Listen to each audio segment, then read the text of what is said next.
ನೀವು ನಿಮ್ಮ ಅಭಿಪ್ರಾಯ ಯಾವಾಗ ಸುಮ್ಮನೆ ಫೋನ್ನಾಗ ಹೇಳಿದ್ರೆ ಸಾಕಿಲ್ಲ. ಚೆನ್ನಾಗಿ ಆಗಿಲ್ಲ ಅಂದರೆ ನಾವು ಏನು ಮಾಡ್ತೀವಿ, ಇಂಪ್ರೂವೈಸೇಷನ್ ಮಾಡ್ತೀವಿ. ಅದಕ್ಕೆ ಏನು ಮಾಡಲಿಕ್ಕೆ ಆಗೋದಿಲ್ಲ. ಇನ್ನೂ ನಿಮಗೆ ತಿಳಿಯಲಿಕ್ಕೆ ಅನುಕೂಲವಾಗ್ತಕ್ಕಂಥ ವಾಕ್ಯಗಳನ್ನು ಹೇಳಲಿಕ್ಕೆ ನಾನು ಪ್ರಯತ್ನ ಪಡ್ತೇನೆ. ಈ ಒಂದು ಸಂದರ್ಭದಲ್ಲಿ ದೇವರ ವಾಕ್ಯಕ್ಕೆ ನಾವು ಗಮನ ಕೊಡುವ ಹಾಗೆ, ದೇವರು ಇವತ್ತಿನ ದಿವಸದಲ್ಲಿ ನಮ್ಮನ್ನು ಯಾವ ರೀತಿಯಿಂದ ಬಲಪಡಿಸ್ತಾ ಇದ್ದಾನೆ, ಆತನ ವಾಕ್ಯ ಏನಾಗಿದೆ. ಹೋದ ವಾರ ಏನಾಗಿತ್ತು ನೆನಪಿಲ್ಲ, ಅದನ್ನೇ ಕೇಳ್ತೀರಿ.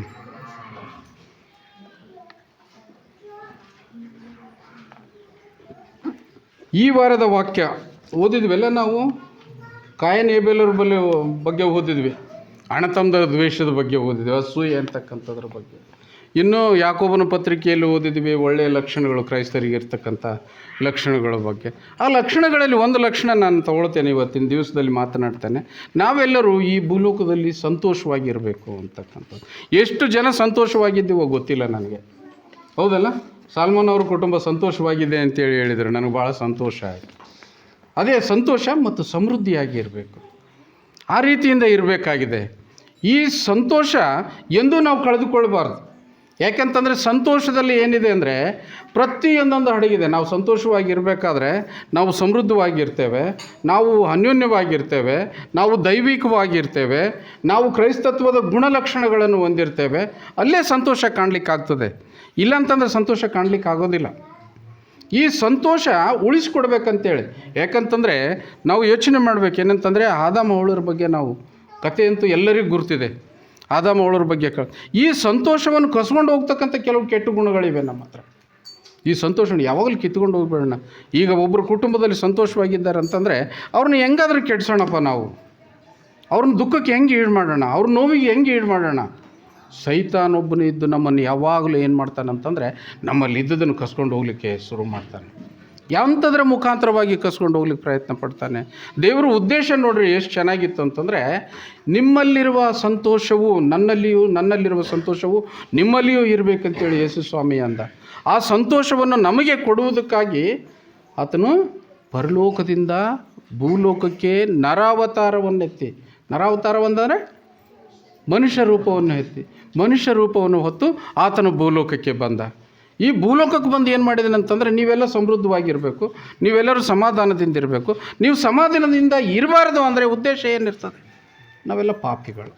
ಈ ಪಾಪ ಮಾಡಿದವನ ಮುಖ ಹೆಂಗಿರ್ತದೆ? ಮಾತಾಡೋದು ಬಿಡ್ರಿ. ಸ್ವಲ್ಪ ಕೇಳ್ರಿ. ನಿಮ್ಮ ಸಲುವಾಗಿ ಹೇಳ್ತೀನಿ, ಬೇರೆಯವ್ರ ಸಲುವಾಗೆಲ್ಲ. ನಿಮ್ಮ ಸಲುವಾಗಿ ಹೇಳ್ತೀನಿ. ಎಷ್ಟು 4 ಜನ ಇದ್ರಿಲ್ಲ ಅವ್ರ ಸಲುವಾಗಿ. ಏಕೆಂತಂದರೆ ಈ ಪಾಪ ಅಂತಕ್ಕಂಥದ್ದು ನಮ್ಮಲ್ಲಿ ಇದ್ದಾಗ ಏನಾಗಿಬಿಡ್ತದೆ ಅಂತಂದರೆ, ನಮಗೆ ಅಸಮಾಧಾನ ಉಂಟಾಗ್ತದೆ, ಆತಂಕ ಉಂಟಾಗ್ತದೆ. ನಮ್ಮ ಸಂಸಾರದ ಒಂದು ಸಂತೋಷವನ್ನು ಅದು ಕಿತ್ಕೊಂಡ್ಬಿಡ್ತದೆ. ಅದಕ್ಕಾಗಿ ಆತನು ಎಷ್ಟು ದೊಡ್ಡ ಉನ್ನತವಾದ ವಿಚಾರ ಮಾಡಿ ಏನು ಮಾಡಿದನಂತಂದರೆ, ಮಕ್ಕಳೇ ನೀವೆಲ್ಲರೂ ಸಂತೋಷವಾಗಿರಬೇಕು, ಸಭಿಕರೇ ನೀವೆಲ್ಲರೂ ಸಂತೋಷವಾಗಿರಬೇಕು. ನೀವೆಲ್ಲರೂ ಸಂತೋಷವಾಗಿರ್ಬೇಕಂತಂದರೆ ನಿಮ್ಮ ಪಾಪಗಳೆಲ್ಲ ಪರಿಹಾರವಾಗಬೇಕು. ಮಾಡಿದ್ದೀವಿ, ಈಗ ಪರಿಹಾರ ಎಲ್ಲಿಂದ ಆಗ್ತದೆ?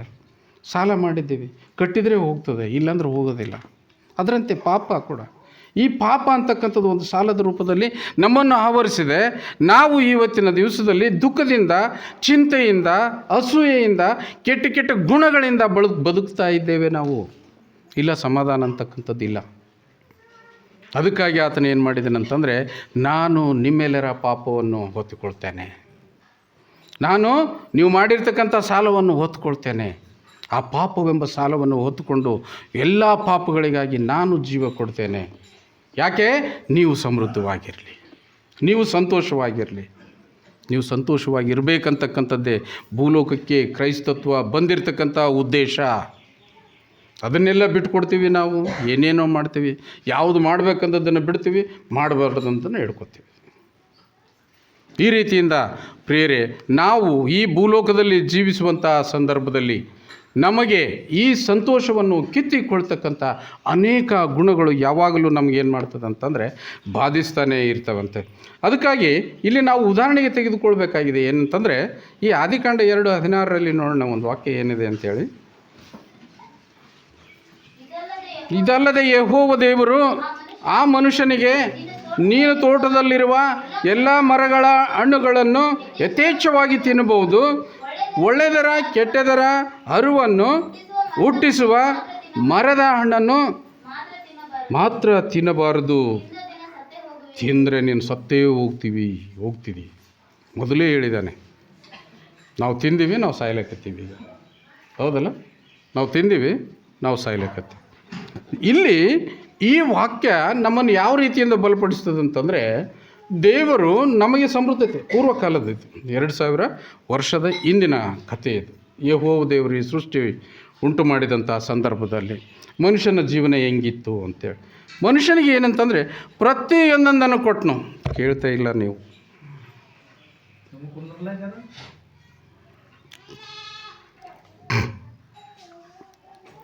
ಎಲ್ಲ ಜೀವಿತ ಕೊಟ್ಟ. ಏದೇನು ತೋಟ ಅಂತೇಳಿ ಮಾಡಿದೆ. ಏದೇನು ತೋಟದ ಸಮೃದ್ಧಿ ನೀವು ಓದಿದ್ದೀರಾ? ಏದೇನು ತೋಟ ಹೆಂಗಿತ್ತು ಅಂತೇಳಿ, ಎಷ್ಟು ಸಮೃದ್ಧಿ ಇತ್ತು ಅಂತೇಳಿ. ಏದೇನು ತೋಟದಲ್ಲಿ 4 ನದಿಗಳು ಹರಿತಿದ್ವಂತೆ, ಅಷ್ಟು ಫಲವತ್ತಾಗಿರ್ತೈತೆ ಅಂತ. ಅಲ್ಲಿ ಭೂಮಿನೆಲ್ಲ ತೋರಿಸ್ತಿದ್ವಂತೆ. ಆ ಭೂಮಿಯಲ್ಲಿ ಪ್ರತಿಯೊಂದೊಂದು ಮರಗಳು ಬೆಳೀತಿದ್ವಂತೆ, ಅವು ಹಣ್ಣು ಕೊಡ್ತಕ್ಕಂಥ ಮರಗಳು. ಮತ್ತು ನಾವು ತಿಂತಕ್ಕಂಥ ಜೋಳ ಬೇಳೆ ಪ್ರತಿಯೊಂದೊಂದು ಅಲ್ಲಿ ಬೆಳೀತಿತ್ತಂತೆ. ಅಲ್ಲಿ ನಾವು ದುಡಿಯೋದೇ ಬೇಕಾಗಿರಲಿಲ್ಲಂತೆ. ಎಷ್ಟು ಅದ್ಭುತವಾಗಿರ್ತಕ್ಕಂಥದ್ದು. ಅಂಥ ಅದ್ಭುತವಾಗಿರ್ತಕ್ಕಂಥ ಆ ಏದೇನು ತೋಟದಲ್ಲಿ ಇಬ್ಬರನ್ನ ಉಂಟು ಮಾಡಿ ಇಟ್ಟಾಗ ಹೆಣ್ಣುಮಗಳು ಆದಾಮನ ಹೆಂಡತಿ ಅವಳು ಯೋಚನೆ ಮಾಡಿದಳು, ಈ ಎಲ್ಲ ಮರದ ಹಣ್ಣುಗಳನ್ನು ತಿನ್ನು, ಇದೊಂದೇ ಬೇಡ. ಆತನು ಹೇಳಿದನು, ಮುಂಜಾನೆ ಅದೇ ಹಣ್ಣು ತಿನ್ನು, ಸಂಜೆಗೂ ಅದೇ ಹಣ್ಣು ತಿನ್ನು, ಉಳಿದ್ರಂತ ಮತ್ತೆ ಮುಂಜಾನೆ ತಿನ್ನು. ಹಂಗೆ ಹೇಳಿದ್ನ. ನಮ್ಗೆ ಎಷ್ಟು ಕಷ್ಟ ಆಗ್ತದಲ್ಲ, ಮುಂಜಾನೆ ಮಾಡಿದ್ದೀವಿ ಅಡುಗೆ ಅಂದ್ರೆ ಮಧ್ಯಾಹ್ನ ಇಟ್ಟು ಅಂತಂದು ಸಂಜೆನ ಅದನ್ನೇ ಇಟ್ಟೆ ಅಂತಿರ್ತೀವಲ್ಲ ಗಂಡಸ್ರೆ, ಯುವಕರು. ಹೌದಲ್ಲ? ಬೇಸರ ಬರ್ತದೆ. ತಿಂದದ್ದೇ ತಿನ್ನೊಂದತ್ನೇ ಬೇಸರ ಬರ್ತದೆ. ಆದರೆ ಎಲ್ಲ ಮರದ ಹಣ್ಣು ತಿನ್ನಿರಿ, 99 ಮರದ ಹಣ್ಣು ತಿನ್ನಿರಿ, ಒಂದೇ ಮರದ ಹಣ್ಣು ಬಿಡ್ರಿ ಅಂತ ಕೇಳಿದ್ರೆ ಅವರು ಕೇಳೇ ಇಲ್ಲ. ಕೇಳಿದ್ರು ಪ್ರಶ್ನೆ ಮಾಡ್ತಾರೆ, ಯಾಕಪ್ಪ? ಹೌದಿಲ್ಲ? ತಂದೆ ಆತನಿಗೆ ಮೆಚ್ಚುಗೆಯಾಗಿರ್ಬೇಕಂತಂದರೆ ನಾವು ಏನು ಮಾಡಬೇಕಾಗಿತ್ತು? ಆತನ ಮಾತು ಕೇಳಬೇಕಾಗಿತ್ತು. ಆತನು ನಮ್ಮನ್ನು ಇನ್ನೂ ಹೆಚ್ಚಾಗಿ ಪ್ರೀತಿ ಮಾಡಬೇಕಾದ್ರೆ ಏನು ಮಾಡಬೇಕಾಗಿತ್ತು? ನನ್ನ ಮಾತು ಕೇಳಬೇಕಾಗಿತ್ತು. ನಮ್ಮ ಮಕ್ಕಳಿಗೆ ನಾವು ಕೇಳ್ತೀವಲ್ಲ, ನಿಮ್ಮ ಮಕ್ಕಳು ನೀವು ಹೇಳಿದ್ದನ್ನು ಕೇಳಿದ್ರೆ ಹೆಚ್ಚು ಮಾವು ಬರ್ತದೆ, ಹೆಚ್ಚು ಪ್ರೀತಿ ಬರ್ತದೆ. ಒಮ್ಮಲಿಗೆ ಪಾಕೆಟ್ಗೆ ಕೈ ಹಾಕ್ತೀವಿ, ತಗೋ ಹೋಗಿ ಏನು ಮಜಾ ಮಾಡಿ ನೀನಂತ. ಹೌದಲ್ಲ? ತಾಯಿ ಬಿಸಿದು ಬಡಿಸಿ ಹಾಕ್ತಾಳೆ. ಯಾಕಂತಂದರೆ ಆ ಮಗು ಕುಂದ್ರಂದರೆ ಕುಂದಿರ್ತದೆ, ಎದ್ದೇಳಂದರೆ ಎದ್ದೇಳ್ತದೆ, ಆಡಂದರೆ ಆಡ್ತದೆ, ಆಕೆ ಮಲಗಿಸ್ತದೆ. ಅದು ಚಿಕ್ಕದಾಗಿರ್ತದೆ, ಹೇಳಿದಂಗೆ ಕೇಳ್ತದೆ, ಅದಕ್ಕೆ ಹೆಚ್ಚಾಗಿ ಪ್ರೀತಿ ಇರ್ತದೆ. ಬರ್ತಾ ದೊಡ್ಡವ್ರು ಆಗ್ತಾರೆ, 16 ಆಗ್ತಾರೆ, 18 ಆಗ್ತಾರೆ. ತಾಯಿ ಹೇಳ್ತಾಳೆ, ಅಮ್ಮ 6 ಗಂಟೆ ಅಷ್ಟಿಗೆ ನಿಮ್ಮ ಮನೆಗಿರ್ಬೇಕು. ಮಗಳು ಪ್ರಶ್ನೆ ಮಾಡ್ತಾಳೆ, ಏನಮ್ಮ ಮಗಳ ಮೇಲೆ ನಿನಗೆ ವಿಶ್ವಾಸ ಇಲ್ಲ? ಮಗಳಂತಾಳೆ, ನಿನ್ನ ಮಗಳ ಮೇಲೆ ವಿಶ್ವಾಸನೇ ಇಲ್ಲ? 6 ಗಂಟೆ ದಾಟಿದರೆ ಏನಾಗ್ತದೆ? 6 ಗಂಟೆ ದಾಟಿದರೆ ಏನಾಗ್ತದೆ ಅಂತೇಳಿ ತಾಯಿ ತಂದೆಗೆ ಗೊತ್ತಿರ್ತದೆ. ಇಲ್ಲಿ ಯೆಹೋವ ದೇವ್ರಿಗೆ ಗೊತ್ತಿತ್ತಲ್ಲ, ಈ ಮುಟ್ಟಬಾರದ ಹಣ್ಣನ್ನು ನೀನು ಮುಟ್ಟಿದೆ ಅಂತಂದರೆ ಮುಟ್ಟಿದ ಮೇಲೆ ಏನಾಗ್ತದೆ ಅಂತೇಳಿ ಗೊತ್ತಿತ್ತು. ಅದಕ್ಕಾಗಿ ಇಲ್ಲಿ ನಾವು ಮುಖ್ಯವಾಗಿ ಕಾಣ್ತಕ್ಕಂಥದ್ದು ಏನಂತಂದರೆ, ನಮ್ಮ ಜೀವನ ಒಬ್ಬರಿಗೆ ಅಧೀನವಾಗಿರಬೇಕು, ಬೇರೊಬ್ಬರಿಗೆ ಬೇಡ್ರಿ. ತಂದೆ ತಾಯಿನೂ ಹೊಂದಿರಲ್ಲ, ಹಿರಿಯರನ್ನು ಹೊಂದಿರಲ್ಲ, ಅವರಿಗೆ ಅಧೀನರಾಗಿರಿ, ಅವರು ಅನುಭವಸ್ಥರು. ಆ ಅಧೀನತೆ ಅಂತಕ್ಕಂಥದ್ದು ನಿಮಗಿದ್ದಾಗ ಏನಾಗ್ತದೆ ಅಂತಂದರೆ ಹೆಚ್ಚಾಗಿ ನಿಮ್ಮನ್ನು ಪ್ರೀತಿಸ್ತಾನೆ. ನೀವು ಸಾಯೋದೇ ಇಲ್ಲ. ಇಲ್ಲಿ ಕೇಳಲಿಲ್ಲ ಅವಳು, ಆದಾಮನ ಹೆಂಡತಿ ಕೇಳಲಿಲ್ಲ. ಹೌದು, ಇದು ತಿಂದರೆ ಏನಾಗ್ತದೆ? ನನಗೆ ಸ್ವಾತಂತ್ರ್ಯ ಬೇಡ, ತೋಟದಾಗ ಯಾಕೆ ಬಿಟ್ಟು ನನಗೆ? ಎಲ್ಲೊಟ್ಟು ತಿನ್ನಂತ ಹೇಳಿದೆ, ಇದೊಂದು ಬೇಡ ಅಂತ ಹೇಳ್ತಿದ್ದಿ, ನನ್ನ ಮನಸ್ಸು ಅಲ್ಲೇ ಅದ, ಏನು ಮಾಡಬೇಕೀಗ? ಅಧೀನತೆ ಬೇಡ. ನಾನು ಇನ್ನೊಬ್ಬರ ಸಲ ಯಾಕೆ ಡೊಗ್ಬೇಕಾಗ್ಯದ? ನಾನು ಆತನ ಮಾತು ಯಾಕೆ ಕೇಳಬೇಕಾಗ್ಯದ? ನಾನೇ ಆತನಂಗಾದ್ರೆ ಹೆಂಗೆ? ಪ್ರಶ್ನೆ ನೋಡ್ರಿ ಹೆಂಗೆ ಬರ್ತದೆ. ಸೈತಾನ ಬಂದು ಇಷ್ಟು ರುಚಿಕರವಾಗಿ ಹೇಳ್ದ, ಏನಂತೇಳಿ? ಇಲ್ಲ, ನೀ ದೇವರಾಗ್ತಿದ್ದಿ ತಿನ್ನಮ್ಮ ಅಂತೇಳಿ. ರುಚಿ ಸುಳ್ಳು ಮಾತುಗಳು ಯಾವಾಗಲೂ ನೋಡ್ರಿ ನಿಮಗೆ ಎಷ್ಟು ಮಜವಾಗಿ ಕಾಣಿಸ್ತದೆ, ಎಷ್ಟು ಹಿತವಾಗಿ ಕಾಣಿಸ್ತದೆ, ಎಷ್ಟು ರುಚಿಯಾಗ್ತದೆ, ಇನ್ನೂ ಕೇಳಬೇಕನ್ನಿಸ್ತದೆ. ಸುಳ್ಳು ಸತ್ಯ. ಇವತ್ತು ನಾನು ಇಷ್ಟು ಮಾಡ್ಲಕತ್ತೀನಿ, ಇಷ್ಟು ಕುಂತು ನಿಮ್ಮನ್ನು ದೇವರ ವಾಕ್ಯದಲ್ಲಿ ಹಿಂಗೆ ಹಿಡ್ಕೊಂಡ್ಬಿಟ್ಟಿನಿ, ಕೇಳಕತ್ತೀರಿ ಹೆಚ್ಚಾಗಿ ಜನ. ಒಬ್ಬ ಕೋತಿ ಆಡ್ಸೋ ಹೊರಗೆ ಬರಲಿ, ಇರ್ತೀರಿ ನೀವು ಇಲ್ಲಿ? ಸಾಧ್ಯನೇ ಇಲ್ಲ. ಒಬ್ಬೊಬ್ರಿಗೆ ಮನಸ್ಥಿತಿ ಕಾಡ್ತದೆ, ಪ್ರೇಯರ್ ಬಿಟ್ಟು ಹೋಗಬಾರ್ದು ಅಂತ ಅನಿಸ್ತದೆ. ಅವ್ನು ಡಡ ಅಂತ ಹೇಳೋದು ಬಾರಿಸ್ತಾನೆ ಹಿಂಗೆ, ಹೌದಲ್ಲ, ಡಮ್ರಿಗೆ ಹಿಂಗೆ ಬಾರಿಸಿಬಿಡ್ತಾನೆ, ಕಿವಿ ಎಲ್ಲ ಆ ಕಡೆ ಹೋಗ್ಬಿಡ್ತದೆ. ಸೈತಾನ ಎಷ್ಟು ರುಚಿಕರವಾಗಿದ್ದಾನೆ. ಇಂಥ ಪರಿಸ್ಥಿತಿಯಲ್ಲಿ ನಾವಿದ್ದೇವೆ. ಆದರೆ ಇಲ್ಲಿ ತಂದೆ ಮತ್ತು ತಾಯಿ ಮಗಳ ಸಂಬಂಧವನ್ನು ನಾವು ಯೋಚನೆ ಮಾಡತಕ್ಕಂಥ ಸಂದರ್ಭದಲ್ಲಿ ಒಂದು ಸಲ ಒಂದು ಟಿ ವಿ ತಂದಿದೆ ನಮ್ಮ ಮನೆಗೆ ಟಿ ವಿ ಇತ್ತು, ಒಂದು ಹಳೇದಿತ್ತು. ಆ ಟಿ ವಿ ಅದು ರಿಮೋಟ್ ಕೆಟ್ಟೋಗಿತ್ತಾಗಿ, ಅದು ಗೊತ್ತಾಗಿಲ್ಲ ನನಗೆ. ಈ ಚಾನಲ್ ಓದ್ತೀನಿ, ಈ ಚಾನಲ್ ಬರಲ್ಲ, ಈ ಚಾನಲ್ ಓದ್ತೀನಿ, ಈ ಚಾನಲ್ ಬರಲ್ಲ. ಏನು ಮಾಡಿದೆ ನಾನು, ಸಿಟ್ಟು ಬಂತಿದ್ದು, ಏನಪ್ಪ ಏನು ಮಾತೆ ಕೇಳಲ್ದು ಅಂತ ಹೇಳಿದ್ದು ರಿಮೋಟ್ ಹಿಡಿದು ಜಾಡ್ಸಿ ಬೀಸಾಕ್ಬಿಟ್ಟು ಹೊಡೆದು 3 ತುಕಡಿ ಆಯ್ತು. ಸೆಲ್ ಒತ್ತಟ್ಟು ಬಿದ್ದು 2 ಚಿಪ್ ಇರ್ತಾವೆ, 2 ಚಿಪ್ದು ಒತ್ತಟ್ಟಿಗೆ ಆಗಿಬಿಟ್ಟು. ಕಾರಣ ಏನು, ಅದು ನನ್ನ ಮಾತು ಕೇಳಿಲ್ಲ. ಅದು ಒಂದು ವೇಳೆ ಮಾತು ಕೇಳಿದ್ರೆ ಅದಕ್ಕೆ ಮತ್ತೊಂದು ರಿಮೋಟಿಗೆ ಕವರ್ ಏರಿಸ್ತೀವಿ, ಇನ್ನೊಂದು ಪ್ಲಾಸ್ಟಿಕ್ದು, ಹೌದಲ್ಲ, ಅದನ್ನ ಇನ್ನೂ ಭದ್ರವಾಗಿಡ್ತೀವಿ. ಯಾಕೆ, ಅದು ಮಾತು ಕೇಳ್ತದೆ, ಹೇಳಿದ ಚಾನಲ್ ಬರ್ತದೆ. ಡ್ಯಾನ್ಸ್ ಮಾಡೋದು ಚಾನಲ್ ಬಂದರೆ ಡ್ಯಾನ್ಸ್ ಮಾಡೋದು ಬರ್ತದೆ, ವಾರ್ತೆ ಚಾನಲ್ ಅಂದರೆ ವಾರ್ತೆ ಚಾನಲ್ ಬರ್ತದೆ. ಎಷ್ಟು ಅದ್ಭುತ ಇದೆಯಲ್ಲ, ಹೌದಲ್ಲ. ನಿಮ್ಮಲ್ಲಿ ನಾಯಿ ಇದೇನ, ಸಾಕು ಪ್ರಾಣಿಗಳು ಒಂದು ಮಾತು ಕೇಳಿದರೆ ಸಾಕು, ಅದೇ ಭಾರಿ ದೊಡ್ಡ ಕೆಲಸ ಮಾಡಿತ್ತಂತ ಅಂದ್ಬಿಡ್ತೀವಿ. ಯಾಕಂತಂದರೆ ಅದು ನಮ್ಮ ಅಧೀನದಲ್ಲಿದೆ. ಆ ಒಂದೇ ಮಾತಿಗೆ ಯೆಹೋವ ದೇವರು ಆದಾಮ್ ಅವಳರನ್ನು ಹತೋಟಿಗೆ ತೆಗೆದುಕೊಳ್ಳಿಕ್ಕೆ ಪ್ರಯತ್ನಪಟ್ಟ. ಆದಾಮ್, ನೀನು ಎಲ್ಲ ಹಣ್ಣುಗಳನ್ನು ತಿನ್ನು, ಎಲ್ಲ ಕಡೆ ಸಂಚಾರ ಮಾಡು, ಎಲ್ಲ ಕಾಡು ಪ್ರಾಣಿಗಳ ಮೇಲೆ ನಿನಗೆ ಅಧಿಕಾರ ಕೊಟ್ಟಿದ್ದೇನೆ, ಆದರೆ ಅದೊಂದೇ ಮಾಡಬೇಡಪ್ಪ ಅಂತಂದ್ರೆ ಹೋಗಿ ಮಾಡಿಬಿಟ್ರು. ಇವತ್ತು ಸಾಯ್ಬೇಕು ನಾವು. 60, ದೇವರು ಹೆಚ್ಚಾಗಿ ಆಶೀರ್ವಾದ ಮಾಡಿದರೆ 70, ಇನ್ನೊಂದು ಕೃಪೆ ಮಾಡಿದರೆ 80, ಹೆಚ್ಚು ಕಡಿಮೆ ಒಳಗೆ ನಾವು ಸಾಯ್ಬೇಕು. ಆವತ್ತಿನಿಂದ ಬಂದಿರತಕ್ಕಂಥ ಶಾಪ. ಈಗ ಮತ್ತೆ ಒಂದು ಹೊಸ ನಿರೀಕ್ಷೆ ಹುಟ್ಟಿತು ಕ್ರಿಸ್ತನ ಮೂಲಕವಾಗಿ ನಮಗೆ, ಹೌದಲ್ಲ. ಈ ಭೂಲೋಕದಲ್ಲಿ ನಿಮಗೆ ಸಾವು ಉಂಟು, ಪರಲೋಕದಲ್ಲಿ ನಿಮಗೆ ನಿತ್ಯ ಜೀವ ಉಂಟು. ಅದು ನನ್ನೊಟ್ಟಿಗೆ ಜೀವಿಸ್ತಕ್ಕಂಥ ಜೀವ, ಅದು ಪರಲೋಕ. ಒಳ್ಳೆಯ ನಿರೀಕ್ಷೆ ಕೊಟ್ಟ ದೇವರು. ನಾನೆಲ್ಲ ನಿಮ್ಮನ್ನು ಅಲ್ಲಿ ಕರ್ಕೊಂಡು ಹೋಗ್ತೇನೆ, ನೀವು ಈ ಲೋಕದಲ್ಲಿ ನೆಮ್ಮದಿಯಿಂದ ನ್ಯಾಯಯುತವಾಗಿ ನನ್ನ ಅಧೀನದಲ್ಲಿ ಪ್ರೀತಿಯಿಂದ ನೀವು ಬಾಳಿ ಬದುಕಿದರೆ. ಎಂಥ ಅದ್ಭುತವಾಗಿರ್ತಕ್ಕಂಥ ಸಂದೇಶ ದೇವರು ನಮಗೆ ಕೊಟ್ಟಿದ್ದಾನೆ. ಆ ಕೊಟ್ಟಿರ್ತಕ್ಕಂಥ ಸಂದರ್ಭದಲ್ಲಿ ಅದಕ್ಕೆ ಹೇಳ್ತದೆ ಏನಂತಂದರೆ, ಈ ಅಧೀನತೆ, ಈ ವಿಧೇಯತ್ವ ಅಂತೀವಿ, ತಂದೆ ತಾಯಿ ಮಾತುಗಳನ್ನು ಕೇಳ್ತಕ್ಕಂಥದ್ದು. ನಾವು ಕೇಳ್ತೀವಪ್ಪ, ಯವನಸ್ಥರು ಕೇಳ್ತೀರ? ಯವನಸ್ಥರು ಊಟ ಮಾಡಿವಂದರೆ ಗ್ರೇಟ್ ಆದೀವಿ ನಾವು. ಆರಾಧನೆಯಲ್ಲಿ ಕೂತ್ಕೊಳ್ಳೋದು ಕೇಳವಲ್ದಿ ನೀವು. ಕೇಳಬೇಕ್ರಿ. ನಿಮ್ಮನ್ನು ಯಾಕೆ ನಾನು ಹೆಚ್ಚಾಗಿ ಪ್ರೀತಿ ಮಾಡಬೇಕಂತಂದರೆ, ನೀವೆಲ್ಲ ನನ್ನ ಮಾತು ಕೇಳಬೇಕು. ನಿಶ್ಶಬ್ದವಾಗಿರ್ಬೇಕಂದ್ರೆ ನಿಶ್ಶಬ್ದವಾಗಿರೋ ಮಾತಾಡ್ಲಕ್ರಿ. 8 ದಿವಸ ಟೈಮ್ ಕೊಟ್ಟಿನಿ ನಿಮಗೆ, 8 ದಿವಸ. ಇವತ್ತಿಗೆ 8 ದಿವಸ ತನಕ ಬೆಕ್ಕದ್ದು ಮಾತಾಡ್ರಿ, ಒಳ್ಳೊಳ್ಳೆ ಮಾತಾಡ್ರಿ. ಇಂಥ ಮಾತು ಆಲಯದಾಗ ಬಂದಾಗ ಸ್ವಲ್ಪ ಸುಮ್ಮನೆ ಕುಂದರ್ರಿ, ಹೌದಲ್ಲ. ಅದಕ್ಕೆ ಇಲ್ಲಿ ಸಮುವೇಲನ ಪುಸ್ತಕದಲ್ಲಿ ಬರೆದೆ, 1 ಸಮುವೇಲ 15ನೇ ಅಧ್ಯಾಯ 22ನೇ ವಚನದಲ್ಲಿ ನೋಡೋಣ. ಎಷ್ಟು ಅದ್ಭುತವಾಗಿರ್ತಕ್ಕಂಥ ವಾಕ್ಯಗಳು ನಾನು ನಿಮ್ಮ ತಿಳಿಸಿ ಹೇಳೋ ಮುಂದಾಗ ನಿಮ್ಮ ಗುಂಗಿನಾಗಿದ್ದರೆ ನಾನು ಗತಿ ಏನು ಮಾಡಬೇಕಾಗ್ತದೆ? ಪ್ರಾರ್ಥನೆ ಮಾಡೋ ಮುಂದಾಗ ಎಲ್ಲರಿಗೆ ಕೇಳಂಗೆ ಡಿಸ್ಟರ್ಬೆನ್ಸ್ ಆಗಿ ಮಾತಾಡ್ತಿರಲ್ಲ, ಮೋಸ್ಟ್ ಡೇಂಜರಸ್. ಒಂದೇ ತಿಳ್ಕೊಬೇಕು, ನಾವು ಆಲಯಕ್ಕೆ ಬಂದರೆ ಗಾಂಭೀರ್ಯತೆ ನಮ್ಮ ಹತ್ರ ಇರಬೇಕು ಅಂತೇಳಿ. 1ನೇ ಸಮುವೇಲ 15:22 ಅದಕ್ಕೆ ಸಮುವೇಲನು, ಯೆಹೋವನು ವಿಧೇಯತ್ವಕ್ಕೆ ಮೆಚ್ಚುವಷ್ಟು ಯಜ್ಞ ಹೋಮಗಳಿಗೆ ಮೆಚ್ಚುತ್ತಾನೋ? ಯಜ್ಞವನ್ನು ಅರ್ಪಿಸುವುದಕ್ಕಿಂತ ಮಾತು ಕೇಳುವುದು ಉತ್ತಮವಾಗಿದೆ. ಟಗರುಗಳ ಕೊಬ್ಬಿಗಿಂತ ವಿಧೇಯತ್ವವು ವಿಶೇಷವಾಗಿದೆ. ಎಷ್ಟು ಅನುಕೂಲ. ನಿಮಗಿದು ಒಂದೇ ಟ್ರಿಕ್ ಸಾಕ್ರಿ ಪ್ರತಿಯೊಂದರಲ್ಲಿ ಜೀವಿತಕ್ಕೆ. ನಿಮ್ಮ ಹಿರಿಯರಿಗೆ, ನಿಮ್ಮ ದೇವರುಗಳಿಗೆ, ನಿಮ್ಮ ಅಧಿಕಾರಿಗಳಿಗೆ ವಿಧೇಯತ್ವದಿಂದ ಎಷ್ಟು ಮೋಸ್ಟ್ ಪಾಪ್ಯುಲರ್ ಅದಂತಂದರೆ, ಅದು ಎಷ್ಟು ಯಜ್ಞ ಹೋಮ, ನೀನು ಒಂದು ಕುರಿ ಕಡಿದು ದೇವರಿಗೆ ಸಮರ್ಪಣೆ ಮಾಡ್ತೀನಿ ಅಂದರೆ ಅದಕ್ಕಿಂತ ಶ್ರೇಷ್ಠವಾಗಿರ್ತಕ್ಕಂಥದ್ದಂತ. ಆ ಕುರಿಯಲ್ಲಿ ಇರ್ತಕ್ಕಂಥ ಕೊಬ್ಬಿನಿಗಿಂತ ಶ್ರೇಷ್ಠವಾಗಿರ್ತಕ್ಕಂಥದ್ದು ಅಂತಂದರೆ ದೇವರು ನಮ್ಮನ್ನು ಯಾವ ರೀತಿಯಿಂದ ಮೆಚ್ಚಲಿಕ್ಕಿದ್ದಾನೆ.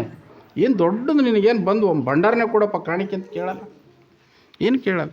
ದೇವರು ಏನು ಹೇಳ್ತಾನೆ ಅಂತಂದರೆ, ಆ ನೀತಿಗಳನ್ನು ಪಾಲಿಸು, ನೀನು ಆತನ ಅಧೀನದಲ್ಲಿರು. ಇವತ್ತು ಈ ಕೆಲಸ ಮಾಡಬೇಡ ಅಂತೀನಿ ನಾನು, ಅದನ್ನು ಬಿಟ್ಟುಬಿಡು.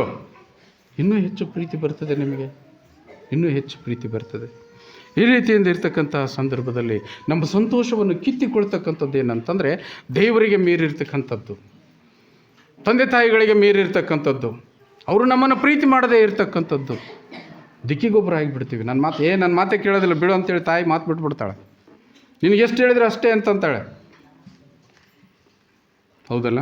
ಈ ರೀತಿಯಿಂದ ಇರ್ತಕ್ಕಂಥ ಸಂದರ್ಭದಲ್ಲಿ ಇಲ್ಲಿ ಏನಾಗಿಬಿಡ್ತದೆ ಅಂತಂದರೆ, ಆದಿಕಾಂಡ 2:9 ನೋಡೋಣ. ಇದೊಂದು ನೆನಪು ಅಷ್ಟೇ.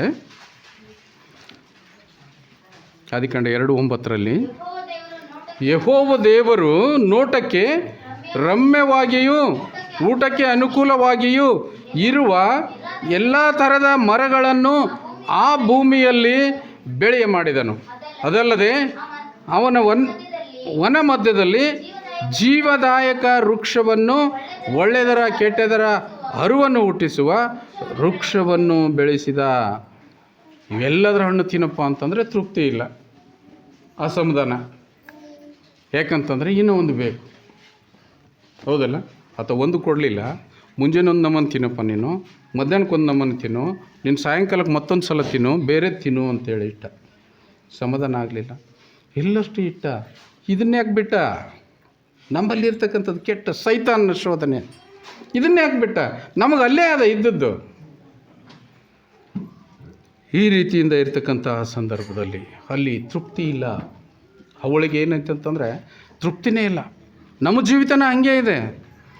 ಒಂದರ ಅನುಕೂಲ ದೇವರು ಕೊಟ್ಟಿದ್ದಾನೆ ಅಂತಂದರೆ ಇನ್ನೊಂದು ಬಗೆಸ್ತದೆ ಜೀವ, ಇನ್ನೊಂದು ಬಗೆಸ್ತದೆ.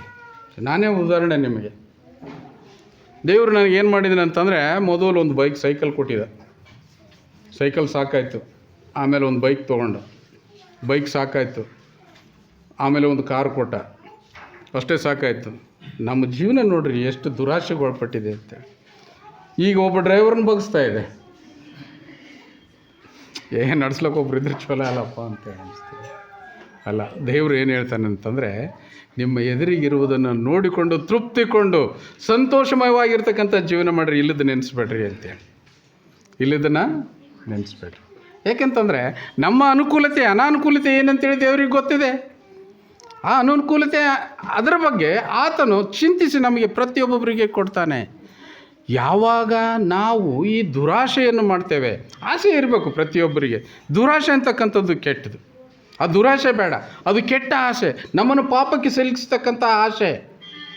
ಈ ಆಸೆ ಅಂತಕ್ಕಂಥದ್ದು ಸಹಜವಾಗಿ ನಾರ್ಮಲ್ ಆಗಿರ್ತದೆ, ನಮ್ಮ ಹತ್ರ ಹೆಚ್ಚಾಗ್ತದೆ. ಹೆಚ್ಚಾದಾಗ ನಾವು ಅದನ್ನು ಪಡ್ಕೊಳ್ತೇವೆ, ಅದು ಇನ್ನೊಬ್ಬರಿಗೆ ತೊಂದರೆ ಮಾಡೋದಿಲ್ಲ.